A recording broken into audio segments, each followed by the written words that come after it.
Welcome back to the channel. I've been doing a lot of thinking about the Sony FX30.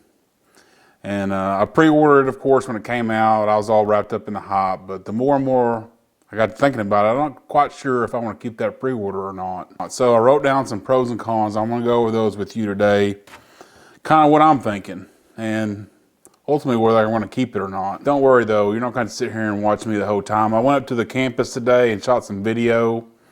One, because I wanted to get out and do a little exercise, and number two is I wanted to practice my shooting in S-Log. I don't do that just a whole lot, so I wanted to give that a shot. So I went up to campus today, shot some S-Log, and we'll roll that as my B-roll as I talk about the FX30. We'll start off with the pros first, and the first thing is the form factor. I really like that kind of a smaller form factor that the FX30 and the FX3 have going on. You put the FX3 and the A7S3 right next to each other.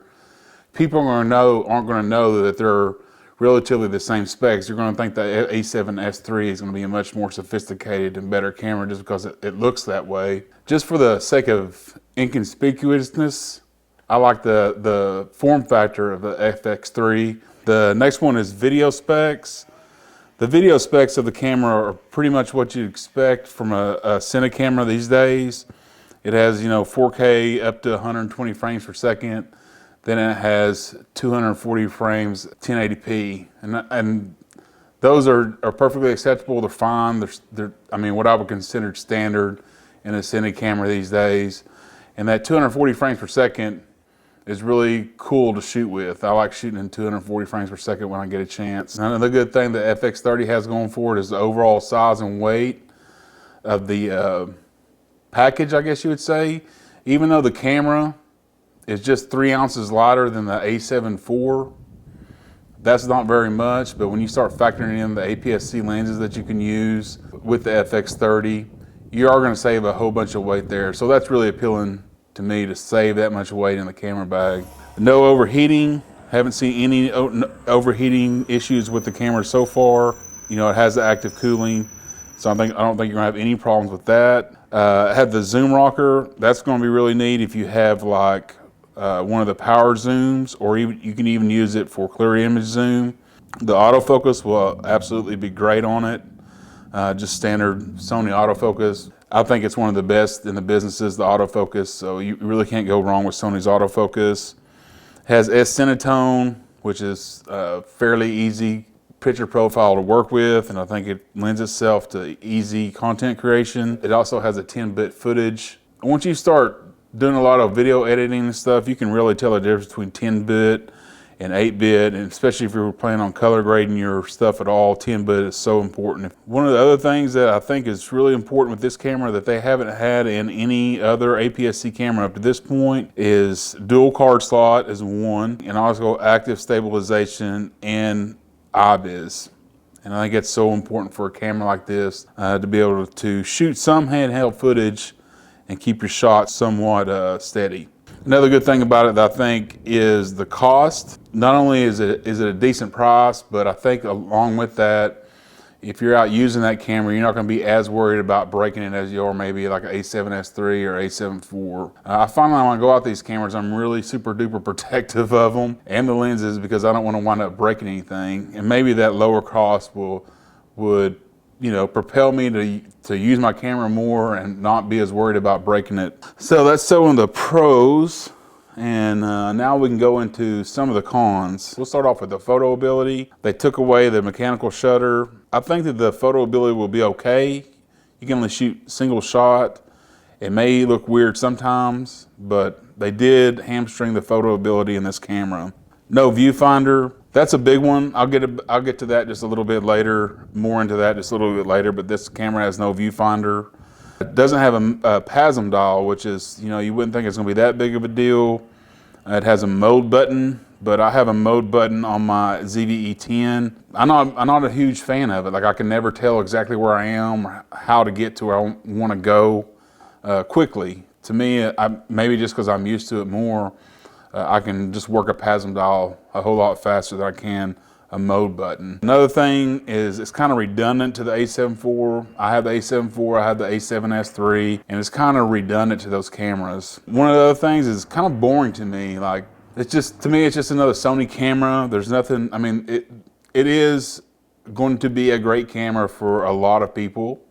It does have great specs. When you look at it from where I'm coming from and owning these other cameras, it's just not really, there's not anything super duper special about it, I guess you would say. The camera's coming out in 5 to 6 days, and I can't sit here and think of one thing that I can't wait to get that camera in because I want to do this with it or that with it. It's boring to me only because I already have these specs in other cameras, if that makes any sense. It's not full frame. I mean, no matter what you do with the APS-C camera, it's still not going to be full frame.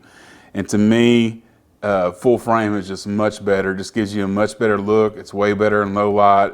It has a lot of advantages over the APS-C. Even though the APS-C cameras are good, you know, it just doesn't come close to the full frame. Of course, it has a crop in 4K 120. I don't think that's going to be that big of a deal, but it's still there. You know, something that you're going to have to be contend with. I really hate to bring this up. You know that eventually Sony will bring out the new hybrid APS-C camera that'll have most of the FX30 specs in the new hybrid camera and also have better photo qualities. So that's kind of one of the drawbacks, if you ask me, because you know something else is going to be on the way here pretty soon. And I hate that. I hate feeling like you have to buy 2 cameras, or you have to wait for this camera or wait for that camera, because that's just the way Sony does things.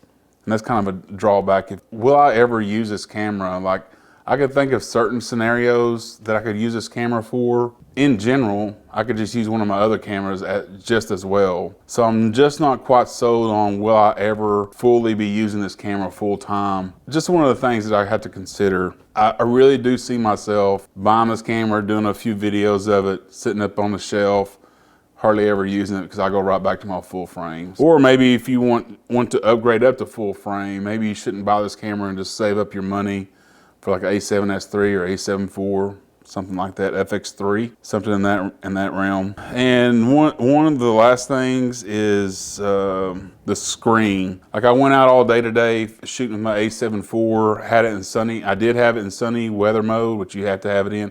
I can't see it. I can't see the screen at all in the broad daylight. It's just impossible for me to see.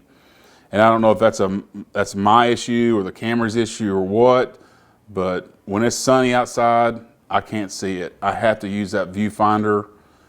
This camera, the FX30, doesn't have a viewfinder, so you're gonna be stuck out there trying to see things on that little bitty screen that's not bright enough in the sun. I think that's really gonna hinder the usability of this camera, at least for me, because I simply cannot see what's going on the screen. Definitely can't check for critical focus at all, and can barely see good enough to expose the picture. So that's a really big drawback to me. But I think, you know, when you look at the way Sony looks at it, they expect people to be putting monitors and stuff on this camera, but that's not the way I would use it. If you're planning on using this camera outside, you can expect to buy a monitor, because you can't see it. I cannot see the screen at all on the A7S III, the A7 IV, any of them. I had to have that viewfinder to be able to check things, critical focus, and definitely exposure. I think that is the definite nail in the coffin for this camera for me. I don't know, that's just a few simple thoughts, a few pros, a few cons about the new FX30 coming out from Sony. I about decided that it's just not for me. The biggest things are the screen being not bright enough to use in sunlight, and if I'm questioning if I'm going to be using it now before I even get the camera, chances are when it comes, I won't use it very much at all. And I already have other cameras that can do similar type things. So for me, I just don't think it's the right call. But for anybody that's, you know, has started on APS-C and hasn't upgraded to full frame and wants to stay in that APS-C realm, I think this will be a great camera, a great one. But for me, I just don't think it's for me. Thanks for watching. We'll see you on the next one.